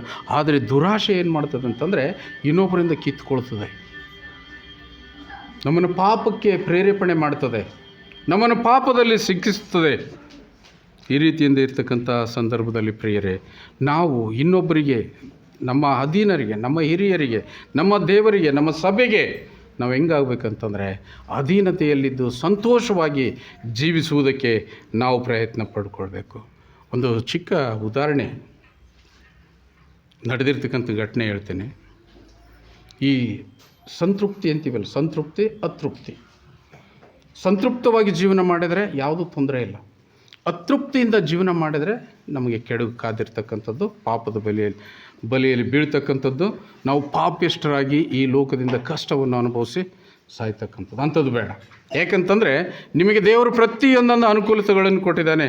ಇರಲಿಕ್ಕೆ ಮನೆ ಕೊಟ್ಟಿದ್ದಾನೆ, ಪ್ರಾರ್ಥನೆ ಮಾಡಲಿಕ್ಕೆ ಆಲಯ ಕೊಟ್ಟಿದ್ದಾನೆ, ಒಬ್ಬ ಗುರುಗಳನ್ನು ಕೊಟ್ಟಿದ್ದಾನೆ. ನಿಮ್ಮ ಜೀವಿತಕ್ಕೆ ಬೇಕಾಗಿರ್ತಕ್ಕಂಥ ಹೊಲ, ಮನೆ, ಮಳೆ, ಬೆಳೆ ಪ್ರತಿಯೊಂದೊಂದನ್ನು ಕೊಟ್ಟಿದ್ದಾನೆ. ಇಷ್ಟೆಲ್ಲ ಬಂದಾಗ ನೀವು ಸಮೃದ್ಧವಾಗಿ ಬೆಳೆಯನ್ನು ಬೆಳಿತೀರಿ. ಆ ಬೆಳೆಯಲ್ಲಿ ನೀವು ಸಮೃದ್ಧವಾಗಿ ಇದ್ದರೆ ಚೆನ್ನಾಗಿ. ಇಲ್ಲ ಅಂತಂತಂದರೆ ಇನ್ನೂ ಒಂದು 20 ಚೀಲ ಬೆಳೆದ್ರೆ ಚೆನ್ನಾಗಿತ್ತಲ್ಲಪ್ಪ ಅಂತೇಳಿ ಅಂತಕ್ಕಂಥದ್ದು. ಇದು ದುರಾಶೆ. ಈ ದುರಾಶೆ ಒಂದು ಕುಟುಂಬದಲ್ಲಿ ಏನಾಗಿತ್ತು ಅಂತಂದರೆ, 2 ಕುಟುಂಬ, ಒಂದು ಕುಟುಂಬದಲ್ಲಿ ಗಂಡ ಹೆಂಡತಿ ಅನ್ಯೋನ್ಯವಾಗಿ ಪ್ರೀತಿಯಿಂದ ಸಮೃದ್ಧವಾಗಿ ಇರ್ತಕ್ಕಂಥದ್ದು. ಸಹಜವಾಗಿ ಬರ್ತಕ್ಕಂಥ ಗುಣಗಳು ನಾನು ಹೇಳ್ತೇನೆ, ಲೋಕದಲ್ಲಿ ನಡೀತಕ್ಕಂಥ ವ್ಯವಹಾರಗಳ ಬಗ್ಗೆ. ಈ ವ್ಯವಹಾರದಲ್ಲಿ ಇರ್ತಕ್ಕಂಥ ಸಂದರ್ಭದಲ್ಲಿ ಹೆಣ್ಮಕ್ಳು ಹೆಚ್ಚಾಗಿ ಸಂತೋಷ ಪಡ್ತೀವಿ ಯಾವುದೇ ಒಂದು ವಸ್ತುಗೆ. ಹೌದಲ್ಲ? ಯಾವುದೇ ಒಂದು ವಸ್ತು ನಮ್ಮಲ್ಲಿ ತಂದರೆ ನಮಗೆ ಖುಷಿ ಪಡ್ತೀವಿ. ಯಾರ್ಯಾರು ಒಂದು ಸೀರೆ ತಂದೀವಿ ಅಂತೇಳ್ರಿ, ಎಷ್ಟು ಖುಷಿ ಆಗಿಬಿಡ್ತದೆ. ಬಾಮ್ಮ ಇಲ್ಲಿ ಬಾ, ಸೀರೆ ತಂದಿನಲ್ಲ ನಿನ್ನೆ ನೋಡುವ, ಕರಿತೀವಲ್ಲ, ಕರಿತೀವಿ, ಅನಿಸ್ತದೆ. ಒಂದು ಬಂಗಾರದ ನೆಕ್ಲೆಸ್ ತೊಗೊಂಡಿವಿ ಅಂತಂದರೆ ಅದನ್ನು ಹಾಯ್ಕೊಂಡು ತಿರುಗಾಡಿ ಎಲ್ಲರಿಗೂ ತೋರಿಸ್ತೇವೆ. ಯಾಕಂದರೆ ನನ್ನಲ್ಲಿರುವ ಸಂತೋಷ ಎಲ್ಲರ ಬಳಿ ಇರಬೇಕು ಅಂತಕ್ಕಂಥ ಕೆಟ್ಟದಾಗಿ ಯೋಚನೆ ಮಾಡ್ತಕ್ಕಂಥದ್ದು ಬೇಡ. ಹೌದಲ್ಲ? ತೋರಿಸ್ತಕ್ಕಂಥ ಗುಣ, ಇನ್ನೊಬ್ಬರಿಗೆ ತೋರಿಸಿ ಸಂತೋಷ ಪಡ್ತಕ್ಕಂಥ ಗುಣ. ನೆಕ್ಲೆಸ್ ತಂದಿನ ನೆಕ್ಲೆಸ್, ಪ್ರತಿಯೊಬ್ಬೊಬ್ಬರು ನೆಕ್ಲೆಸ್ ತರ್ತಾರೆ. ನೀವು ನೆಕ್ಲೆಸ್ ತೋರಿಸಿದ್ದು ತಪ್ಪಾಗಲಿಲ್ಲ, ಅಲ್ಲಿ ನೋಡಿದವರು ತಪ್ಪಾಯಿತು. ನೋಡಿದವ್ರು ತಪ್ಪಾಯಿತು. ಒಂದು ಸೀರೆ ತಂದಿದ್ದಾಳೆ, ಆ ಸೀರೆ ತೋರಿಸಿದ ಕೂಡಲೇ ಅದು ಏನಾಯ್ತು ಅಂತಂದರೆ, ಹಾಂ ಎಷ್ಟು ಚೆನ್ನಾಗಿ ಅದಲ್ಲ ಸೀರೆ, ಎಷ್ಟು ಬಿತ್ತು ಅದು 7,000 ಬಿತ್ತು. ಅದು 700 ಅದಂಬುದು ಗೊತ್ತಿಲ್ಲ. ಎಷ್ಟು ಅದ್ಭುತವಾಗಿ ಹೇಳ್ತೀವಿ ನಾವು. ಚಿಕ್ಕದಾಗಿರ್ತಕ್ಕಂಥದ್ದನ್ನು ವರ್ಣಿಸಿ ಹೇಳ್ತೇವೆ. ವರ್ಣಿಸಿ ಹೇಳಿದಾಗ ಅದು ಏನಾಗ್ತದೆ, ರುಚಿಕರವಾಗ್ತದೆ, ಕೇಳೋರಿಗೆ ಇಂಪಾಗ್ತದೆ. ಅಮ್ಮ 7,000?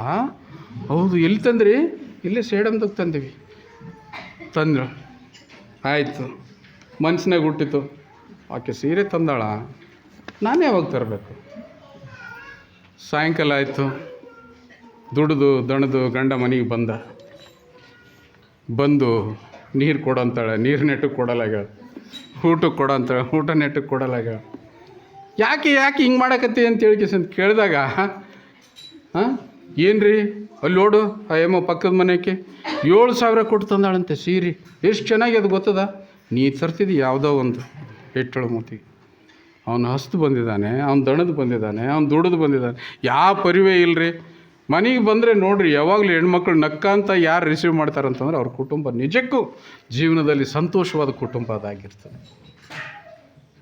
ಗಂಡಸರನ್ನು ಸಂತೋಷವಾಗಿ ಇಡಬೇಕಾಗಿದೆ. ಅವ್ರನ್ನ ಸಂತೋಷವಾಗಿ ನೀವು ಇಟ್ಟರೆ ಇವರು ನಿಮ್ಮನ್ನು ಸಂತೋಷವಾಗಿ ಇಡ್ತಾರೆ. ನಿಮ್ಮ ಬೇಕು ಬೇಡಗಳನ್ನು ವಿಚಾರ ಮಾಡ್ತಾರೆ. ಅದು ಎಲ್ಲ ಹೋಯ್ತು. ಆಕೆ ತೋರಿಸಿದ್ದಕ್ಕೆ ತಪ್ಪಾಗಲಿಲ್ಲ, ನೋಡಿದ್ದಕ್ಕೆ ಇದು ಎಂಥ ಅನಾಹುತಕ್ಕೀಡಾದಳು ಅಂತಂದರೆ, ಆ ಸೀರೆ ಯಾವಾಗ ತರಬೇಕು? ಹೌದಾ, ನಾನು ಊಟ ಗೀಟ ಮಾಡ್ತೀನಿ, ನೋಡೋಣ ನಾಳೆ ನೋಡೋಣ ಅಂತೇಳಿ ಗಂಡ ಅಂತಾನೆ ನಾಳೆಗೆ ತರಲಿಕ್ಕೆ ಪ್ರಯತ್ನ ಪಡ್ತಾನೆ. ರೊಕ್ಕ ಇರೋದಿಲ್ಲ, ಮತ್ತೆ ಯಾರ ಬಲ್ಲೂ ತರ್ತಾನೆ. ಈಗಿನ ಕಾಲದಲ್ಲಿ ರೊಕ್ಕ ಏನು ಯಾರು ಬೇಕಾದರೂ ಕೊಡ್ತಾರೆ. ತೊಗೊಂಡ ಒಂದಷ್ಟು ಸಾಲ ಮಾಡ್ಕೊಂಡು ತೊಗೊಂಡು ಬಂದು ತರ್ಲಿಕ್ಕೆ ಹೋಗಿದ್ದಾನೆ, ಇನ್ನೂ ತಂದು ಮನೆಗೆ ಬಂದಿಲ್ಲ.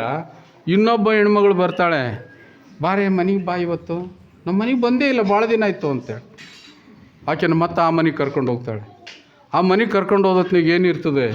ಫ್ರಿಜ್ ಇರ್ತದೆ. ಒಂದು ಹೊಸದಾಗಿ ತಂದಿರ್ತಾರೆ, ದೊಡ್ಡ ಫ್ರಿಜ್ ತಂದಿರ್ತಾರೆ, ಡಬಲ್ ಡೋರ್ ಇರ್ತದೆ ಅದಕ್ಕೆ. ಅಲ್ಲ ರೀ, ಫ್ರಿಜ್ ಯಾಕೆ ಬೇಕಾಗಿದ್ರಿ ನಮಗೆ? ನಮ್ಮಲ್ಲಿ ಸಾಮಾನ್ಯ ಇಲ್ಲ. ನಮ್ಮ ಮನೆಗೆ ಫ್ರಿಜ್ ಅಂತಂದರೆ ನಾವು ಏನಾದರೂ ಇಡಬೇಕಂದ್ರೆ ಸಾಮಾನ್ಯ, ಅದ್ರಾಗ ಏನು ಇಡಬೇಕೇನು ಅವಶ್ಯಕತೆಯೇ ಇಲ್ಲ. ಫ್ರಿಜ್ ತೋರಿಸಿದ್ರು, ಅಮ್ಮ ಎಷ್ಟು ಬಿತ್ತೆ? ಇದು 25,000 ಬಿತ್ತು.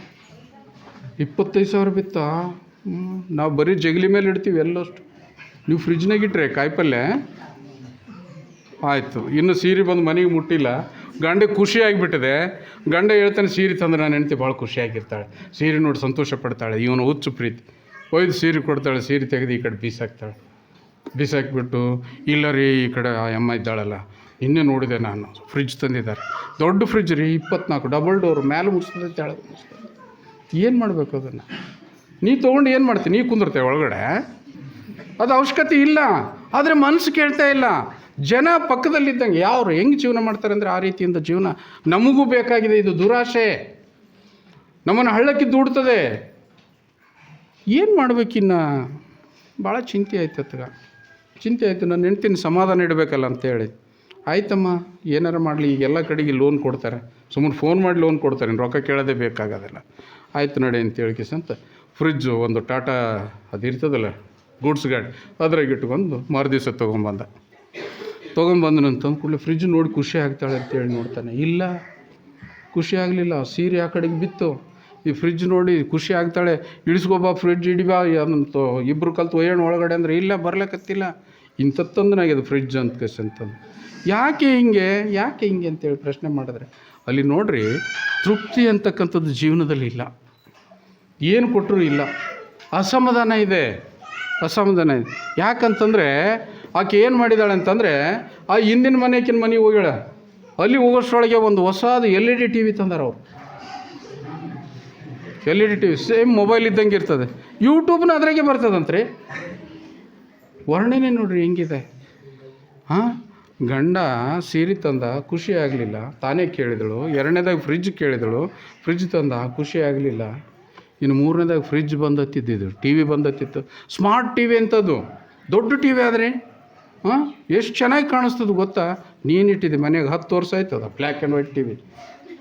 ಗಂಡಿಗೆ ಮತ್ತೆ ಉಲ್ಟಾ ತೊಗೊಂಡ್ಬಿಟ್ರು. ಆಯ್ತು, ಮುಗಿಯೋದಿಲ್ಲ ಇದು. ಯಾಕಂತಂದರೆ ಮನುಷ್ಯನ ಆಸೆ ಏನಿದೆ ಅಂತಂದರೆ, ಹಾಗೆ ಒಂದಾಗೋಣ ಒಂದು ಇದೇ ರೀತಿಯಿಂದ ಬರ್ತಿತ್ತು. ಆ ಸಂದರ್ಭದಲ್ಲಿ ಗಂಡ ಏನು ಮಾಡಿದ, ತಾಳಷ್ಟು ತಾಳಿದ. 1 ಆಯಿತು, 2 ಆಯಿತು, 3 ಆಯಿತು, ಇನ್ನೇನು ಮಾಡಬೇಕೇನು. ಮಸ್ತನಾಗಿ ಸಂಜೆಗೆ ಕುಡ್ಕೊಂಡು ಬಂದ. ಕುಡ್ಕೊಂಡು ಬರ್ತಾ ಒಂದು ಬಡಿಗೆ ಹಿಡ್ಕೊಂಬಂದ. ಹೆಂಡತಿ ಏನಾಗಿಬಿಟ್ಟಿತ್ತು ಅಂತಂದರೆ ಬುಗ್ಲಾಗಿಬಿಟ್ಟು, ಯಾಕೆ ಹಿಂಗೆ ಬಂದ ಇವತ್ತು, ಎಷ್ಟು ಚೆನ್ನಾಗಿ ಬರೋನು, ಇವತ್ತು ಕುಡ್ಕೊಂಡು ಬಡಿಗೆ ಹಿಡ್ಕೊಂಬಂದನಲ್ಲ ಅಂತ. ಸರ್ ಯಾಕ್ರಿ ಬಡಿಗೆ ಹಿಡ್ಕೊಂಬಂದ್ರಿ ಅಂತ. ಬೂಗಲು ಇನ್ನು ಬಡಿತಾನೆ ನನ್ನೇ ಅಂತೇಳಿ. ಯಾಕ್ರಿ ಬಡಿಗೆ? ಇಲ್ಲ, ಅಲ್ಲಿ ಪಕ್ಕದ ಮನೆಗೆ ನೋಡಂತ ತಿಂತಿದ್ದಿಲ್ಲ ನೀನು, ಅಲ್ಲಿ ನೋಡಿ ಬಂದೆ, ಆಕಿನ ಗಂಡ ಬಡಿಗಿಲಿ ಬಡಿತಾ ಇದ್ದ, ನಾನು ನೋಡಿ ಬಂದೆ, ಅದ್ರ ಸಲಿಗೆ ನಾನು ಇದ್ರನ್ನ ತೊಗೊಂಬಂದಿನಿ, ಈಗ ಅಲ್ಲಿದೆ ಅಲ್ಲ ಮಾಡ್ಬೇಕಾದದ್ದು ನಾನು ನಿನಗೆ. ಈ ರೀತಿಯಿಂದ ಬಡಿತೀನಿ ಅಂತಂದ. ಹಿಂದಿನ ಮನೆಗಿನ ಕೇಳಿದೆ, ಅಲ್ಲಿ ಯಾಕಂತಂದರೆ ಅಲ್ಲಿ ಸಾಯುವಂಗೆ ಹೊಡಿತಾ ಇದ್ದಾನೆ, ಡೈವರ್ಸ್ ಪೇಪರ್ ತಂದಿದ್ದಾನೆ, ನೀನು ಡೈವರ್ಸ್ ಕೊಡ್ತೀನಿ ಅಂತ ಅನ್ಲಕತ್ತೇನಂತ. ಅದಕ್ಕೂ ನಾನು ಡೈವರ್ಸ್ ಪೇಪರ್ ತೊಗೊಂಬಂದಿನಿ, ಸಹಿ ಮಾಡಿಬಿಡು ನೀನು. ನೆರೆಮನೆ ಸಂಸಾರ ನಮ್ಮನ್ನು ಅತೃಪ್ತಿಗೆ ಒಳಪಡಿಸ್ತದೆ, ನಮ್ಮನ್ನು ಅಸಮಾಧಾನಕ್ಕೆ ಒಳಪಡಿಸ್ತದೆ. ನಾವು ಇದ್ದದರಲ್ಲಿ ತೃಪ್ತಿ ಪಡ್ತಕ್ಕಂಥ ಕೆಲಸ ಯಾವಾಗಲೂ ನಾವು ಮಾಡಬೇಕು ಪ್ರಿಯರೇ. ಅದಕ್ಕಾಗಿ ಇಲ್ಲಿ ಏನಂತಂದರೆ, ಈ ಆದಾಮ ಅವಳರಲ್ಲಿ ಕೂಡ ಈ ಅವಳು ಮಾಡಿರ್ತಕ್ಕಂಥ ಪಾಪದ ಮುಖಾಂತರವಾಗಿ ಇಡೀ ಲೋಕ ಇವತ್ತಿನ ದಿವಸದಲ್ಲಿ ಅನುಭವಿಸ್ತಾ ಇದೆ. ಈ ಅನುಭವಿಸ್ತಕ್ಕಂಥ ಸಂದರ್ಭದಲ್ಲಿ ಯೇಸು ಕ್ರಿಸ್ತನು ಈ ಭೂಲೋಕಕ್ಕೆ ಬಂದು ತನ್ನ ಪ್ರಾಣವನ್ನೇ ಕೊಟ್ಟು, ಈ ಏನಂತಂದರೆ ನಾವು ಏನು ಮಾಡಿಬಿಡ್ತೀವಿ ಅಂತಂದರೆ, ಪ್ರಾಣವನ್ನು ಕೊಟ್ಟು ನಮ್ಮನ್ನು ಸಂತೋಷಕ್ಕಿಡಲಿಕ್ಕೆ ಪ್ರಯತ್ನ ಮಾಡಿದ್ದಾನೆ. ನಾವು ಇವತ್ತಿನ ದಿವಸದಲ್ಲಿ ಸಂತೋಷವಾಗಿ ಇದ್ದೀವಿ ಕೂಡ. ಇದರಂತೆ ದೇವದೂತ ಹಿಂಗೆ ಮಾಡಿದೆ. ಲೂಸಿಫರ್ನ ಕತೆ ಗೊತ್ತಲ್ಲ ನಿಮಗೆ? ಲೂಸಿಫರ್ನ ಕತೆ ಗೊತ್ತು. ದೇವರಾಗಬೇಕಂತ ಅವನು ಏನೋ ಒಂದು ಒಳ್ಳೆಯ ಅಧಿಕಾರ ಕೊಟ್ಟಿದ್ದಾನೆ, ದೇವರ ಆಸ್ಥಾನದಲ್ಲಿ ದೇವದೂತನಾಗಿದ್ದು ಜೀವನ ಮಾಡಂತಂದರೆ, ಇಲ್ಲ ನಾನು ನಿನಕ್ಕಿಂತ ಎತ್ತರದಾಗಿರ್ತೀನಿ ನೋಡಂತೇಳಿ ಚಾಲೆಂಜ್ ಮಾಡ್ತಾನೆ. ಗತಿ ಏನಾಗುತ್ತೆ? ಯೆಶಾಯ 14:12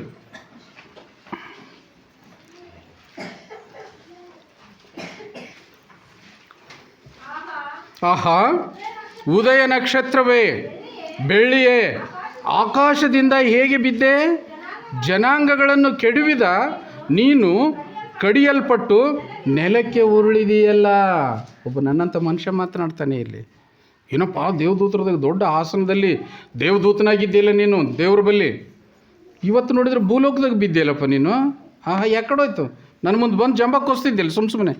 ದೇವ್ರಕ್ಕಿಂತ ಎತ್ತರದಲ್ಲಿ ಹೋಗಿ ನಾನು ಅಲ್ಲಿ ಕುದುರ್ತೀನಿ, ನಾನು ಆಸನ ರೂಢನಾಗ್ತೀನಿ, ದೇವ್ರಕ್ಕಿಂತ ಹೆಚ್ಚು ಬೆಳಿತೀನಿ ಅಂತಕ್ಕಂಥದ್ದು ದುರುದ್ದೇಶ. ಆದರೆ ಪ್ರಿಯರೇ, ನಾವು ಈ ಲೋಕದಲ್ಲಿ ಜೀವಿಸುವಾಗ ಇನ್ನೊಬ್ಬರನ್ನು ಪೈಪೋಟಿ ಮಾಡ್ತಕ್ಕಂಥದ್ದು ಬೇಡ. ನಮಗೆ ದೇವರು ನಮಗೇನು ಕೊಟ್ಟಿದ್ದಾನೆ, ನಮ್ಮ ಬೇಕು ಬೇಡಗಳು ಆತನಿಗೆ ಗೊತ್ತಿದೆ. ಈತನಿಗೆ ಇದು ಅನುಕೂಲವಾಗಿದೆ, ಅನುಕೂಲಕ್ಕೆ ಕೊಡಬೇಕಾಗಿದೆ, ನಾನು ಕೊಟ್ಟಿದ್ದೇನೆ ಅಂತಾನೆ. ಇಲ್ಲ, ಇನ್ನೊಬ್ಬರನ್ನು ನಾವು ಹೋಲಿಸಿಕೊಂಡಾಗ, ಅವನ ಮನೆಗೆ ಬೈಕ್ ಅದಲ್ಲ, ಅದು ನನ್ನ ಬಳಿ ಬಂದರೆ ಹೆಂಗೆ? ಬೇಡ, ಆಸೆ ಪಡ್ತಕ್ಕಂಥದ್ದು ಬೇಡ. ಅವನು 2 ಅಂತಸ್ತು ಮನೆ ಕಟ್ಟಿದ್ದಾನೆ, ಅವನಂಗೆ ನಾನು ಮಾಡಬೇಕಂತಂದರೆ ಹೆಂಗೆ? ಅಷ್ಟು ಜಲ್ದಿ ಆಗ್ತದ? ಎಂದೂ ಆಗೋದಿಲ್ಲ. ಅದರಂತೆ ಈ ಲೂಸಿಫರ್ ದೇವದೂತ ಏನು ಮಾಡ್ತಾನೆ ಅಂತಂದರೆ, 14-15ನೇ ವಚನದಲ್ಲಿ ಯೆಶಾಯ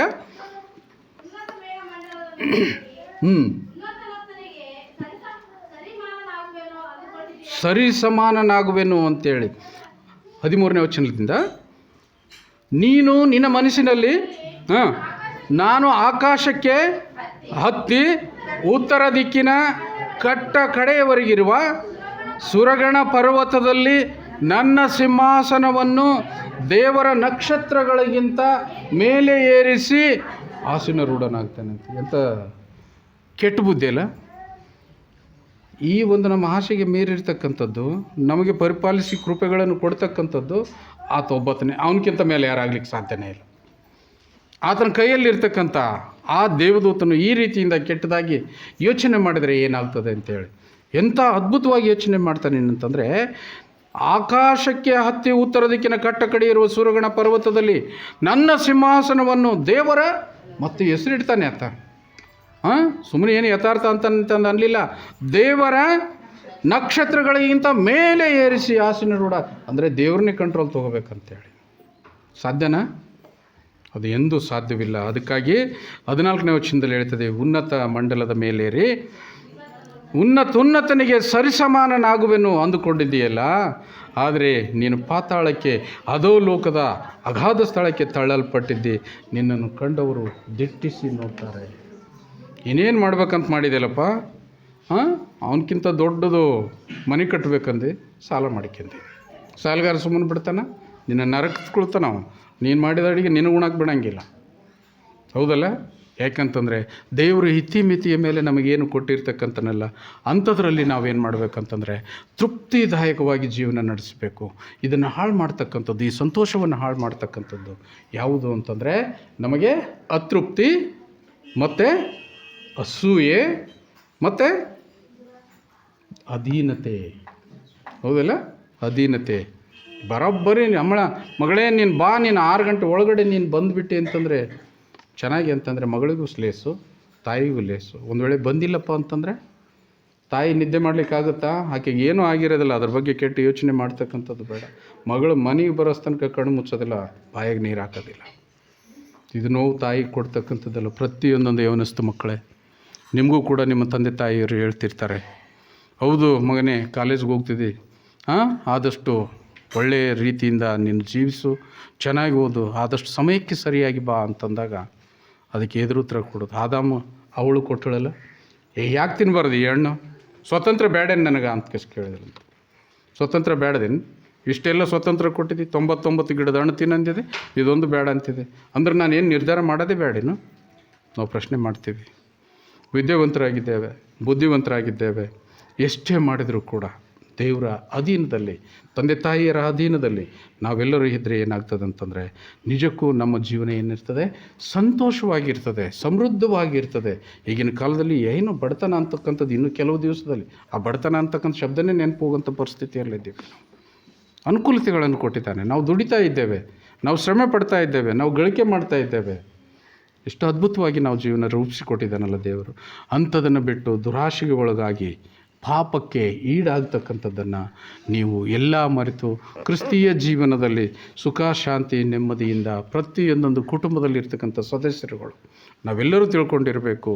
ಇನ್ನೊಬ್ಬನಂತೆ ನಾನು ಆಗ್ತಕ್ಕಂಥದ್ದು ಬೇಡ. ಇನ್ನೊಬ್ಬನ ಹೆಂಗಿದ್ದಾನೆ ಅಂತೇಳಿ ಗೊತ್ತಿಲ್ಲ, ಬಣ್ಣ ಹಚ್ಕೊಂಡ್ಕೊಂಡವ್ರು ಸಾಕಷ್ಟು ಜನರಿದ್ದೀವಿ ನಾವು. ಹೌದಲ್ಲ? ಅದೇನು ಹೇಳ್ತಾರೆ ನೋಡಿ ಶಾಸ್ತ್ರ, ಸಾಲ ಮಾಡಿಯಾದರೂ ತುಪ್ಪ ತಿನ್ಬೇಕಂತ. ಹೌದಾ? ಸಾಲ ಮಾಡಿದ್ರು ತುಪ್ಪ ತಿನ್ಬೇಕು, ಅದು ಶಾಸ್ತ್ರ. ಅದಕ್ಕೆ ಎಷ್ಟು ಅರ್ಥ ಇದೆ ಗೊತ್ತಿಲ್ಲ, ಆದರೆ ತುಪ್ಪ ಮಾತ್ರ ಬಹಳ ಮೆದುಳಿಗೆ ಯೋಗ್ಯವಾಗಿರ್ತಕ್ಕಂಥ, ಬುದ್ಧಿಗೆ ಭಾಳ ಯೋಗ್ಯವಾಗಿರ್ತಕ್ಕಂಥದ್ದು. ವಿದ್ಯೆಯಲ್ಲಿ ನಾವು ಮುಂದುವರಿಬೇಕಾಯ್ತಂತಂದರೆ, ನಾವು ಹುಷಾರಾಗಿರ್ಬೇಕಂತಂದರೆ ತುಪ್ಪ ನಾವು ಬಳಸಲೇಬೇಕು. ಅದ್ರ ಬದಲು ಏನು ಬಳಸ್ತೀವಿ ಅಂದರೆ ಮಾಂಸ ಬಳಸ್ತೀವಿ, ವಿರುದ್ಧವಾಗಿರ್ತಕ್ಕಂಥದ್ದು. ಅದಕ್ಕಾಗಿ ನಾವೇನು ಮಾಡಿದ್ದೀವಿ ಅಂತಂದರೆ, ನಮ್ಮ ಜೀವಿತ ಹಿಂದೆ ಯಾಕೆ ಉಳಿದಿದೆ, ನಮ್ಮ ಜೀವಿತ ವಿದ್ಯೆಯಲ್ಲಿ ಯಾಕೆ ಹಿಂದೆ ಉಳಿದಿದೆ ಅಂತಂದರೆ ನಮ್ಮ ಆಹಾರ ಪದ್ಧತಿ ಸರಿಯಾಗಿಲ್ಲ. ಮಕ್ಕಳನ್ನು ಹುಷಾರು ಮಾಡಬೇಕು, ಅಭಿವೃದ್ಧಿ ಮಾಡಿಸ್ಬೇಕು ಅಂತಂದರೆ ಒಂದು ಹೊತ್ತಿನ ಚಿಕನ್ ಬಿಡ್ರಿ, 1 kg ತುಪ್ಪ ತೊಗೊಂಬನ್ರಿ. ತುಪ್ಪದಲ್ಲಿರ್ತಕ್ಕಂಥದ್ದು ಗುಡ್ ಕೊಲೆಸ್ಟ್ರಾಲ್ ಅಂತೆ, ಬ್ಯಾಡ್ ಕೊಲೆಸ್ಟ್ರಾಲ್, ಗುಡ್ ಕೊಲೆಸ್ಟ್ರಾಲ್ ಅಂತೇಳಿ 2 ವಿಧ ಮನುಷ್ಯನ ದೇಹದಲ್ಲಿರ್ತದೆ. ಒಂದು ಒಳ್ಳೆಯ ಕೊಬ್ಬು, ಒಂದು ಕೆಟ್ಟ ಕೊಬ್ಬು. ಕೆಟ್ಟ ಕೊಬ್ಬು ಹಾರ್ಟ್ ಅಟ್ಯಾಕ್ ತರುತ್ತದೆ, ಒಳ್ಳೆಯ ಕೊಬ್ಬು ನಿಮ್ಮ ಮೆದುಳಿಗೆ ಸಂಬಂಧಪಟ್ಟವಾಗಿರ್ತಕ್ಕಂಥ ಒಳ್ಳೆಯ ಪ್ರತಿಜ್ಞಾನವನ್ನು ಕೊಡ್ತದೆ. ಯಾವಾಗಲೂ ತಿಳಿದುಕೊಂಡಿರಿ, ನಾವೆಲ್ಲರೂ ತಿಳಿದುಕೊಂಡಿರ್ಬೇಕು. ಇದನ್ನೆಲ್ಲ ಭಾಳ ಜನ ಹೇಳಿರಲಿಕ್ಕಿಲ್ಲ. ಯಾಕಂತಂದರೆ ಬರೀ ಅಯ್ಯರ್ದು ಏನಪ್ಪ ಅಂತಂದ್ರೆ ಬರೀ ವಾಕ್ಯ ತೆರೆದು ಇದ್ದದಿಂದ ಯಾವುದನ್ನು ಹೊಂದೋದು, ಹೇಳ್ಬಿಡೋದು, ಹೋಗೋದು ಅಂತೇಳಿ ಆ ರೀತಿಯಿಂದಲ್ಲ. ನಿಮ್ಮನ್ನೆಲ್ಲ ಸಮೃದ್ಧವಾಗಿ ಮುನ್ನಡೆಸ್ತಕ್ಕಂಥ ಜವಾಬ್ದಾರಿ ದೇವರು ದೊಡ್ಡ ಜವಾಬ್ದಾರಿ ಕೊಟ್ಟಿದ್ದಾನೆ. ನಿಮ್ಮನ್ನೆಲ್ಲ ಅಭಿವೃದ್ಧಿ ಪಥಕ್ಕೆ ತರಬೇಕು, ನಿಮ್ಮೆಲ್ಲರನ್ನ ಜ್ಞಾನವಂತರನ್ನಾಗಿ ಮಾಡಬೇಕು. ನೀವೆಲ್ಲರೂ ಹೆಚ್ಚಿನ ಸ್ಕೋರ್ ಮಾಡಿ ಒಬ್ಬೊಬ್ಬರು ಉನ್ನತ ಹುದ್ದೆಗಳಿಗೆ ಹೋಗಲಿಕ್ಕೆ ಅನುಕೂಲ ಮಾಡಬೇಕು. ಅದಕ್ಕೆಲ್ಲ ಪೂರಕವಾಗಿರ್ತಕ್ಕಂಥದ್ದೇ ಈ ಆಲಯ, ಪೂರಕವಾಗಿರ್ತದೆ ಅಂತೀವೆಲ್ಲ ನಾವು. ಸದಾಶಿವನಿಗೆ ಅದೇ ಧ್ಯಾನ ಅಂತ, ಅವನ ಹೆಸರೇ ಶಿವ ಆದ. ಇನ್ನೂ ಏನು ಕಡೆಗೆ ಅನ್ನೋದು ಬೇಕಾಗಿಲ್ಲ. ನಾವು ಕ್ರೈಸ್ತರಿದ್ದೀವಿ, ನೀತಿಯಲ್ಲಿದ್ದೀವಿ, ನಾವು ಧರ್ಮದಲ್ಲಿದ್ದೀವಿ, ಆದರೆ ಬೇರೆದನ್ನೇ ನಾವು ಯೋಚನೆ ಮಾಡಬೇಕಾಗಿದೆ. ನ್ಯಾಯಯುತವಾದ ಜೀವನವನ್ನು ನಾವು ಹೊಂದಿಕೊಳ್ಳಬೇಕಾದ್ರೆ ನಾವು ಅಧೀನತೆಯನ್ನು ಮತ್ತು ಅಸೂಯೆಯನ್ನು, ಇಲ್ಲಿ ಕಾಯನ ಯಾಕೋಬರು ಹೆಂಗೆ ಮಾಡಿದರು, ಅಸೂಯೆ ಹುಟ್ಟಿತು ಅವನಿಗೆ. ತಮ್ಮನ್ನೇ ಜಾಸ್ತಿ ಪ್ರೀತಿ ಮಾಡ್ತಾನೆ ಅಂತಕ್ಕಂಥದ್ದು, ದೇವರು ಪ್ರೀತಿ ಮಾಡ್ತಕ್ಕಂಥದ್ದು. ಅವನು ಅಡವಿಗೆ ಕರ್ಕೊಂಡು ಹೋಗಿ ಕೊಲೆ ಮಾಡಿಬಿಟ್ಟ. ಕೊಲೆ ಮಾಡಿದವನಿಗೆ ಶಿಕ್ಷೆ ಎಂಥದ್ದಾಯಿತು? ಭೂಮಿಗೆ ಬಿದ್ದ ರಕ್ತವು ನನ್ನನ್ನು ಕೂಗ್ತಾ ಇದೆ. ನಿನ್ನ ತಮ್ಮನ ರಕ್ತ ಭೂಮಿಗೆ ಬಿದ್ದಿರ್ತಕ್ಕಂಥದ್ದನ್ನು ನನಗೆ ಕೂಗಿ ಹೇಳ್ತಾ ಇದೆ, ಇನ್ನು ಮೇಲೆ ನಿನಗೆ ಭೂಮಿ ಮೇಲೆ ಉಳುಗಾಲ ಇಲ್ಲ. ನೀನು ಭೂಮಿಗೆ ದುಡಿತೀನಿ ಅಂತಂದರೆ ನಿನಗೆ ಆ ಭೂಮಿ ಬೆಳೆಯಂಗಿಲ್ಲ. ನೀನು ಅಲಿತಾ ಹೋಗ್ಬೇಕು, ತಿರುಗಾಡ್ತಾ ಹೋಗ್ಬೇಕು, ಇಡೀ ಪ್ರಪಂಚ ನೀನು ಸುತ್ತಾಡ್ಕೊಂಡು ಹೋಗ್ಬೇಕು, ಎಲ್ಲರೂ ಬಿದ್ದು ಸಾಯಬೇಕು. ನಿನ್ನನ್ನು ಯಾರು ಕೊಲೆ ಮಾಡೋದಿಲ್ಲ. ಒಂದು ವೇಳೆ ಕೊಲೆ ಮಾಡಿದ್ರು ಅಂತಂದರೆ 7ರಷ್ಟು ಶಿಕ್ಷೆ ಅವರಿಗೆ, ಕೊಲೆ ಮಾಡಿದವ್ರಿಗೆ ಆಗುತ್ತೆ. ಭಾಳ ಅದ್ಭುತವಾಗಿರ್ತಕ್ಕಂಥ ವಾಕ್ಯಗಳು ಇವತ್ತಿನ ದಿವಸದಲ್ಲಿ ನಮ್ಮ ಆಂತರ್ಯದ ಕಣ್ಣುಗಳನ್ನು ತೆರೆಸಿವೆ ಪ್ರಿಯರೇ. ನಾವೆಲ್ಲರೂ ಈ ಜೀವಿತದಲ್ಲಿ ಈ ವಾಕ್ಯದ ಮುಖಾಂತರವಾಗಿ ನಮ್ಮ ಜೀವಿತವನ್ನು ನಾವು ಅರಿತುಕೊಳ್ಬೇಕು, ನಾವು ತಿಳಿದುಕೊಳ್ಳಬೇಕಾಗಿದೆ. ನಾವು ತಿಳಿದುಕೊಂಡಿದ್ದೀವಿ ಆದರೆ ನಿಜಕ್ಕೂ ದೇವರು ನಿಮ್ಮೊಟ್ಟಿಗೆ ಇರ್ತಾನೆ, ನಿಮ್ಮ ಕುಟುಂಬ ಸಮೃದ್ಧವಾಗಿರ್ತದೆ, ನೀವು ಸಂತೋಷದಿಂದ ಇರ್ತೀರಿ. ಪ್ರಯತ್ನ ಪಡ್ರಿ, ಒಂದಾಗೋದಕ್ಕೆ ಕೋಶಿಶ್ ಮಾಡಿರಿ, ಒಬ್ರನ್ನೊಬ್ಬರು ಪ್ರೀತಿಸೋದಕ್ಕೆ ಪ್ರಯತ್ನ ಪಡ್ರಿ. ಇದು ಸಭೆ ನಂದು ಅಂತಕ್ಕಂಥದ್ದಿರಲಿ, ಇದು ಓಣಿ ನಂದು ಅಂತಕ್ಕಂಥದ್ದಿರಲಿ, ಈ ಊರು ನಂದು ಅಂತಕ್ಕಂಥದ್ದು, ಈ ಒಳ್ಳೆಯ ಅಭಿಮಾನ ನಿಮ್ಮ ಹತ್ರ ಬರಬೇಕು. ನಾವು ಅಭಿವೃದ್ಧಿ ಆಗಬೇಕಾ, ಮೊದಲನೇದಾಗಿ ನಿನ್ನಿಂದಲೇ ಪ್ರಾರಂಭವಾಗಬೇಕಂತೆ. ನಿನ್ನಿಂದಲೇ ಇವತ್ತಿನ ದಿವಸದಲ್ಲಿ ನಾನು ಅಭಿವೃದ್ಧಿ ಆದರೆ ನನ್ನ ಕುಟುಂಬ ಅಭಿವೃದ್ಧಿ ಆದರೆ ನನಗೆ ಅಣ್ಣ ತಮ್ಮಂದಿರು ಅಭಿವೃದ್ಧಿ ಆದರೆ ಆ ಒಂದು ಓಣಿ ಈ ರೀತಿಯಿಂದ ಇರ್ತದೆ. ಇಲ್ಲ ಮ್ಯಾಲಿಂದ ಬರಲಿಕ್ಕೆ ಸಾಧ್ಯನೇ ಇಲ್ಲ. ಒಬ್ಬ ರಾಜಕಾರಣಿ ಹೇಳ್ತಿದ್ದಂತೆ ಏನಂತಂದರೆ, ಇಡೀ ಆ ಜಿಲ್ಲೆಗೆ ನಾನು ಮೆಂಬರ್ ಇದ್ದೀನಿ, ನಾನು ಇಡೀ ಜಿಲ್ಲೆನೇ ಅಭಿವೃದ್ಧಿ ಪಡಿಸ್ತೀನಿ. 10 ವರ್ಷ 20 ವರ್ಷ ಗುದ್ದಾಡಿದ್ರೆ ಏನಾಗಲಿಲ್ಲ ಅಂತ. ಇದು ಭಾಳ ವಿಶಾಲವಾದ್ದಾಯ್ತಪ್ಪ, ಇದು ಆಗಂಗೆ ಕಾಣೋದಿಲ್ಲ ಅಂತೇಳಿ ಬಿಟ್ಕೊಟ್ಟು, ಇಲ್ಲ ನಾ ಬರೀ ತಾಲೂಕನ್ನೇ ಆರಿಸ್ಕೊಳ್ತೀನಿ ಅಂತ. ತಾಲೂಕದಾಗ ಏನು ಸ್ವಲ್ಪ ಹಳ್ಳಿ ಇರ್ತಾವ? ಆ ಹಳ್ಳಿ ಒಂದೊಂದು ಸಲ ಒಂದೊಂದು ಬಜೆಟ್ ಹಾಕಿದ್ರು ಮುಗಿಲಾರ್ದೋಯ್ತಂತೆ. ಇದು ಆಗಂಗೆ ಕಾಣೋದಿಲ್ಲಪ್ಪ, ತಾಲೂಕೂ ಆಗೋದಿಲ್ಲ, ಒಂದು ಊರು ಮಾಡೋಣ ಅಂತಂದಂತೆ. ಊರೂ ಮುಗಿಯೋದಿಲ್ಲ ಅಂತಂದಾಗ ಅವ್ನು ನಿರ್ಧಾರ ಮಾಡಿದನಂತ ಏನಂತಂದರೆ, ಮೊದಲು ನನ್ನಿಂದಲೇ ಪ್ರಾರಂಭವಾಗಬೇಕು. ನಾನು ಅಭಿವೃದ್ಧಿ ಆಗಬೇಕು. ಮೊದಲು ನಾನು ಅಭಿವೃದ್ಧಿ ಆದನೆ ಅಂದರೆ ನನ್ನ ಕುಟುಂಬ ಅಭಿವೃದ್ಧಿ ಆಗ್ತದೆ. ಚಾಚಿಗೆ ಹೋಗ್ತದೆ. ನಿನ್ನ ಕುಟುಂಬ ಅಭಿವೃದ್ಧಿ ಆಯಿತಾ, ನನ್ನ ನೆರೆಹೊರೆ ಅಭಿವೃದ್ಧಿ ಮಾಡಬೇಕು. ನಮ್ಮ ನೆರೆಹೊರೆ ಅಭಿವೃದ್ಧಿ ಆಯಿತಾ, ನಮ್ಮದೊಂದು ಓಣಿ ಅಭಿವೃದ್ಧಿ ಆಗಬೇಕು. ಈ ರೀತಿಯಿಂದಾದರೆ ಅದು ಆಗಲಿಕ್ಕೆ ಸಾಧ್ಯ ಇಲ್ಲ. ಮ್ಯಾಲಿಂದ ಬರ್ತೀನಿ ಅಂತಂತಂದರೆ ಎಂದೂ ಆಗೋದಿಲ್ಲ. ಅದಕ್ಕಾಗಿ ನಾವು ತಿಳಿದುಕೊಂಡಿರ್ಬೇಕೇನಂತಂದರೆ, ಏನೇ ಮಾಡಬೇಕಾಯ್ತಂದರೆ ನಿನ್ನ ಮುಖಾಂತರವಾಗಿ ನಾವು ಪ್ರಾರಂಭ ಮಾಡಿಕೊಳ್ಬೇಕು. ನಮ್ಮ ಮುಖಾಂತರವಾಗಿ ನಾವು ಪ್ರಾರಂಭ ಮಾಡಿದೆ ಆದರೆ ದಿನೇ ನಾವು ಮುಂದೆ ಹೋಗಲಿಕ್ಕೆ ಸಾಧ್ಯವಾಗ್ತದೆ. ದೇವರು ನಿಮ್ಮನ್ನು ಆಶೀರ್ವದಿಸಲಿ. ಕುಂತು ಕೇಳಿರುವ ತಮ್ಮೆಲ್ಲರನ್ನು ಪುನಃ ಮತ್ತೊಂದು ಆವರ್ತಿ ವಂದಿಸಿ ನಾನು ಇಲ್ಲಿಗೆ ಮುಗಿಸ್ತೇನೆ. ನಾವೆಲ್ಲರೂ ಎದ್ದು ನಿಂತುಕೊಳ್ಳೋಣ.